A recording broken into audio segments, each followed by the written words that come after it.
But I don't need no saving. Yes. Yes, you do.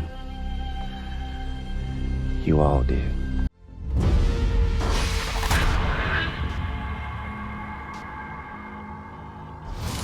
Hello, welcome back to YCFT. This is our quick review for Ryan Coogler's new film, Sinners.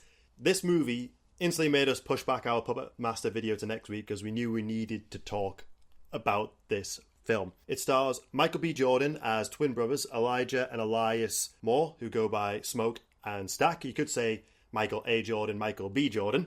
Are you proud of that joke? I stole that joke. From someone on Fred's. The brothers have travelled back from Chicago after making a name for themselves as gangsters. They have returned to their hometown in Mississippi to set up a juke joint, and they are going to assemble the team that they need in order to pull this off. This includes Sammy, also known as Preacher Boy, their cousin, who is a musical prodigy who is also the son of a preacher, played by Miles Catton, and various other supporting characters, including Delroy Lindo as Delta Slim, another kind of musical prodigy, along with Sammy. Strange things start occurring around these events as day turns into night, and we know that something bad is about to happen. Thanks to the second trailer. We do have to call out Warner Brothers and that second trailer. The first trailer was so mysterious. We were hooked off that first trailer. I was like, right, we're going to go see this film. We don't care what the creature is. So this could be a spoiler warning for what the creature is in case you've not seen the second trailer or to any titles of any articles about this film. But the second trailer does reveal that it is a vampire film. Mm-hmm. And we didn't need it. I enjoyed the mystery of what it was going to be, but if that's how they felt like they needed to market it. I wonder if it was just a little bit of nervousness, you know, because the film is obviously, it is a vampire film, and to have your audience go in completely blind to that and market it as, you know, maybe a crime drama, a bit of a mystery, like a Southern Gothic film, but to not in some way insinuate, oh, by the way, like there are supernatural monsters here. I don't know. Maybe they just lost a bit of faith. Maybe, but you do end up with this situation where you might end up with two different audiences here. Those that were reeled in by the first trailer and those that were only reeled in by the second trailer. And I think if you have a group of people that are going to go in thinking, oh, this is a vampire film, they might end up being a bit disappointed because it can be quite light on the vampires. Whereas people brought in by the first trailer might just be interested by the setting and the mystery. Sam, what did you think of Sinners? I thought it was sensational. I really did. I've been looking forward to this film ever since the first trailer was released, which feels like a long time ago. Cinemas have been hitting this trailer hard. I fell in love with everything I saw in that first trailer. The second trailer was still good. Obviously, it was a little bit spoilery. And we went to see it, and I was just truly blown away by it. We only saw it very recently, and I still kind of feel like I need a couple of extra days, in all honesty, to like really sit with it and just allow it all to sink in. I was not expecting this movie to be as emotional as it was. For me, personally, it really did strike some kind of chord with me. There's a lot of very powerful scenes in the film. I mean, anyone who has seen the trailer or, you know, gathering bits of information about it now that it's released, you know, it's set in the 1930s. I think specifically it's 1932, and set in Mississippi, obviously the deep South, where segregation and racism is obviously at an all-time high. And to see that represented on screen, it's harrowing. The cast is absolutely solid. There are so many particular sequences that I really, really want to unpack specifically, and it's one of those films that obviously we don't want to give away any spoilers, but I loved every single element of this movie. I think it all really came together. It is a horror film, undeniably. Yes, it's a vampire movie. It's a Southern Gothic horror.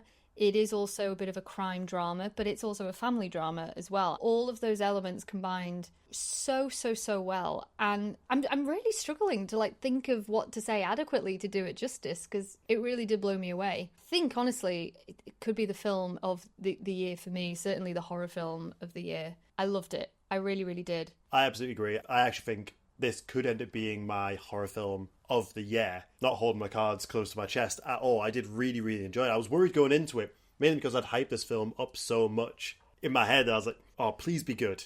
Please be good. And it was. I thoroughly enjoyed it. I thought the performances were fantastic. The cinematography was incredible. There's a couple of strange aspect ratio changes, but that's because it was filmed. The best way to watch this is IMAX, 70mm. We just watched it on a standard screen. It's nice to see the 70mm screenings be selling out. There does seem to be a lot of love for this film. And I know people who've went to see this multiple times in different aspect ratios. You never really see that outside of like a Christopher Nolan film. The music in this film is, it's incredible. And it's such an integral part to the story and to the characters and the culture that it's, that it's pulling Absolutely. from. Yeah. There's one scene that involving music that I think will be looked at in like film schools. In the hands of a lesser director, this scene could have came off as a bit corny. But Coogler does such a good job, and my mouth fell. I think mine like my did. jaw dropped when I was watching Mine did as this well. scene because I wasn't expecting it. It wasn't the point where I thought, oh yeah, there's going to be vampires in this film.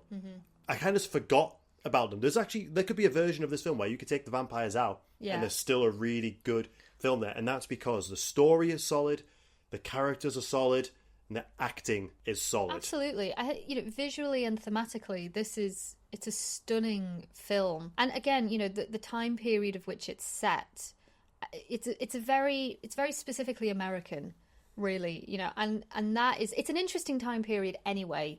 But I think when you throw in a supernatural element, it just becomes all the more harrowing. It really did pay off. I mean, in a way, with vampires, there is only so much you can do, I suppose, in terms of adding to the lore. But at the same time, in with the hands of a decent, really, really good, thoroughly decent story, and with a very talented director and cast, you don't really need to do that much to vampires and the vampiric lore. You just need to weave them into a really compelling tale, and this film did that. With the film as it is, I wouldn't have wanted the film to have wasted any time trying to unnecessarily change vampires. It wasn't needed. No. We know that Ryan Coogler, in terms of his inspiration for this film, he has directly cited From Dusk Till Dawn, and that was something that we both immediately, when we came out the cinema, structurally is very similar to From Dusk Till Dawn.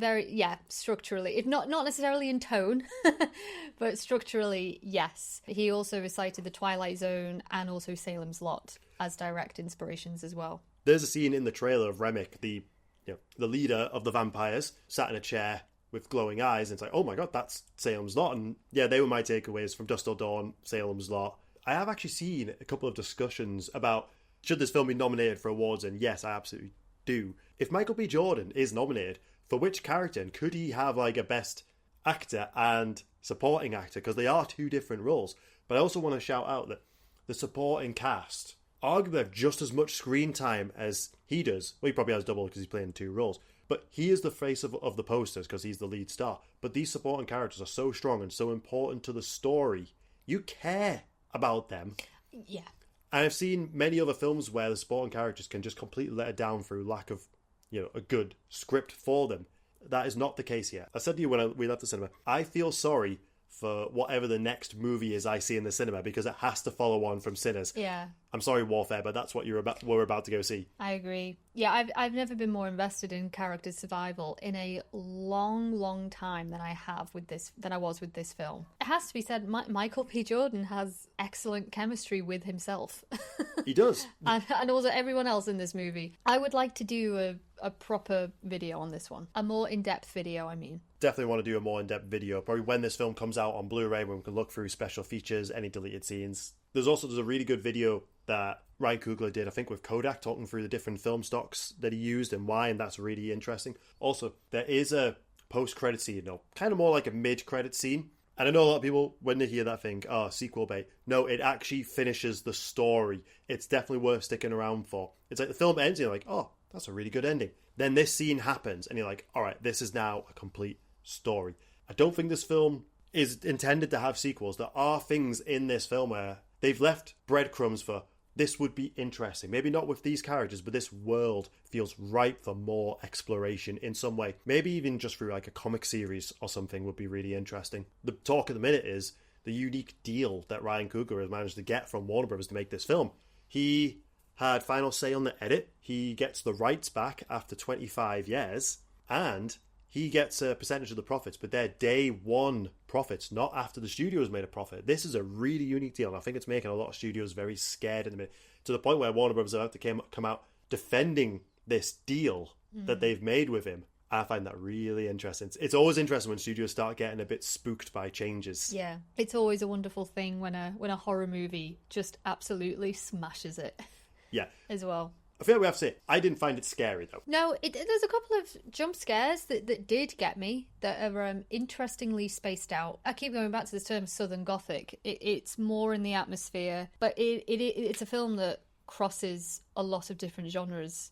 You know, like we said, it's family crime drama. It's a musical in a lot of ways as well. And I find it funny that a lot of critics still don't quite know how to handle a film like that isn't just one particular thing and spans into lots of different territories. But it's very beautifully handled. I think this has proven what you can do with vampires, what you can do with horror. To anybody that says it's a tried and tested genre, give them Sinners. Yeah, give them Sinners. Look, you don't even have to change the vampire. You just give them something good to work with. So do you have any more notes on this one other than no? Go watch it. Try not to see any spoilers. Go experience it for yourself and enjoy this very interesting time we're in with horror. Yeah. Enjoy this very special film. And just remember, if you dance with the devil, one day you're going to follow you home. Oh.